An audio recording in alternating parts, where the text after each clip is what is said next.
উনি ভাবছেন যে কেন আমরা এই সব শহীদ পরিবারের যারা যোগ্য মানুষ আছে তাদেরকেই কেন আমরা দায়িত্ব দিই না যে আপনারা তাদের সুবিচারের জন্য যা কিছু করা দরকার আপনারা করবেন, সরকার আপনাদেরকে সহযোগিতা করবে।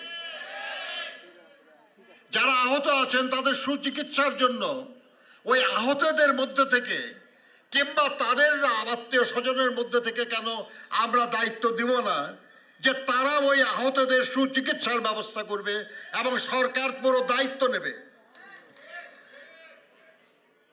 কেন আমরা তাদের মধ্যে থেকেই একজন বক্তব্য রেখেছেন এখানে যে তাদের সন্তানদের শিক্ষা হচ্ছে না, তারা লেখাপড়া করতে পারছে না, তাদের সেই শিক্ষার দায়িত্ব কেন আমরা এইসব পরিবারের সদস্যদের মধ্যে থেকে কাউকে দিই না?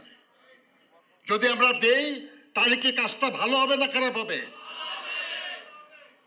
উনি ভাবছেন সেরকম, কারণ উনি আন্তরিকভাবেই আপনাদের সমস্যাগুলির সমাধান করতে চান। আমরা ভাবছি যেহেতু আমাদের মহান মুক্তিযুদ্ধের যে আকাঙ্ক্ষা সেটা বাস্তবায়ন না হওয়ার কারণে আপনারা লড়াই করে জীবন দিয়ে আহত হয়ে আরেকটা ক্ষেত্র প্রস্তুত করেছেন, সেহেতু আপনারাও এই সময়ের এক ধরনের মুক্তিযোদ্ধাই। আপনারা মুক্তিযুদ্ধ বিষয়ক একটা মন্ত্রণালয় আছে আমাদের। বিজলি কেবলসের স্কিন কোটেড ইনসুলেশন আগুন প্রতিরোধী। বিজলি কেবলস, নিরাপদ আজীবন।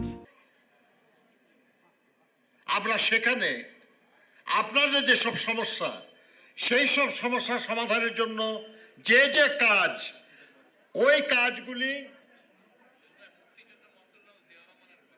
মুক্তিযুদ্ধ মন্ত্রণালয় জিয়া রহমান সাহেবের মুক্তিযুদ্ধ মন্ত্রণালয় বেগম খালেদা জিয়া করেছেন। বেগম খালেদা জিয়া করেছেন মুক্তিযুদ্ধ বিষয়ক মন্ত্রণালয়।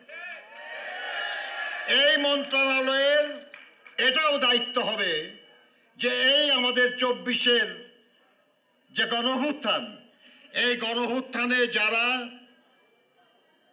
নিহত হয়েছেন, শহীদ হয়েছেন, যারা এর জন্য দায়ী, আমাদের একজন বন্ধু বলেছেন যে তার সন্তানকে গুলি করেছে, তাদেরকে তারা চেনেন, কিন্তু তারপরেও তাদের গ্রেপ্তার করা হয় নাই। আপনাদেরকেই দায়িত্ব দেওয়া হবে, আপনারা তাদের গ্রেপ্তারের ব্যবস্থা করবেন। আপনাদেরকেই দায়িত্ব দেওয়া হবে, আপনারা তাদের সুবিচারের ব্যবস্থা করবেন। আপনাদেরকে দায়িত্ব দেওয়া হবে, কোন আদালত যদি আপনার মামলা নিতে অস্বীকার করে তার বিরুদ্ধে ব্যবস্থা নেওয়ার জন্য সরকারকে বলার ক্ষমতা আপনাদের থাকবে। আপনারাই আপনাদের সুচিকিৎসার দায়িত্ব নেবেন, আপনারা আপনাদের সন্তানদের লেখাপড়ার দায়িত্ব নেবেন, সরকার আপনাদেরকে সহযোগিতা করবে। এটা আমাদের নেতার সিদ্ধান্ত।